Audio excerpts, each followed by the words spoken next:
Konsep keikhlasan pernah mengantarkan seorang pendidik matematika sukses di bidangnya. Klinik pendidikan MIPA yang bermarkas di Ruko Laladon, kawasan Ciamas, Bogor, Jawa Barat ini sukses berkat konsep ikhlas yang ia terapkan. Bahkan, berhasil mencetak track record luar biasa dalam mencetak siswa berprestasi. Berkali-kali sukses mengantarkan para siswanya menjadi langganan juara dalam berbagai ajang Olimpiade Matematika dan IPA di tingkat nasional maupun internasional.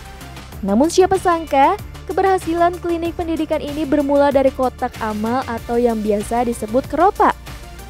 Siswa tidak diwajibkan membayar jasa bimbingan yang diberikan para tutor. Pengurus hanya menyediakan kotak amal atau keropak. Dengan les bayaran seikhlasnya, sehingga orang bisa belajar matematik di mana saja tanpa ada masalah dengan keuangan. Sehingga anak Indonesia itu matematikanya bisa jadi pinter. Kalau anak Indonesia matematikanya pinter, ya pasti bangsa ini juga akan pinter. Yang kedua juga saya ingin menerangkan kepada orang bahwa les bayaran seikhlasnya dengan tujuannya menolong orang tidak membuat kita miskin. Saya dari tahun 2003 sampai tahun 2019 ini sudah 16 tahun bikin les bayaran seikhlasnya. Alhamdulillah saya tidak miskin-miskin, saya tidak bangkrut-bangkrut. Teman-teman saya pun juga sama, malah sekarang cabang sudah tersebar kemana-mana. Sehingga misi utamanya juga adalah meyakinkan kita bahwa Allah itu pasti nolong kita kalau kita berbuat baik. Dengan syarat kita pun harus baik, manajemen kita baik, orang-orang kita semua baik. Memberlakukan usaha les dengan sistem pembayaran seikhlasnya awalnya memang tidak mudah. Keropak bahkan pernah hanya berisi bungkus permen dan amplop kosong. Semua itu merupakan ujian bagi keikhlasan yang tengah ia terapkan dalam usaha amal baiknya.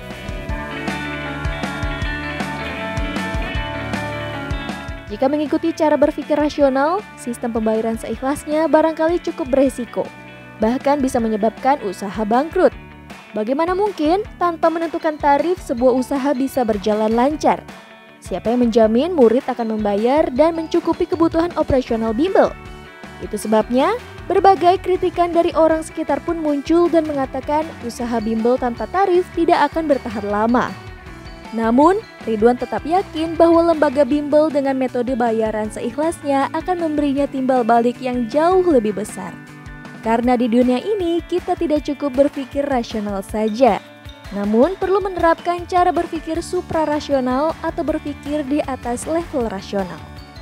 Menurut saya ada cara berpikir rasional dan suprarasional. Kalau rasional orang berpikir bayaran pakai tarif.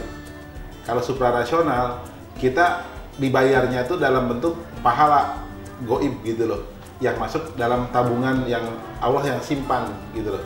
Makanya ketika bayaran seikhlasnya, contoh, harusnya mungkin orang membayar saya 200.000, tapi dari uang keropak cuma 50.000. 150.000 itu jadi pahala.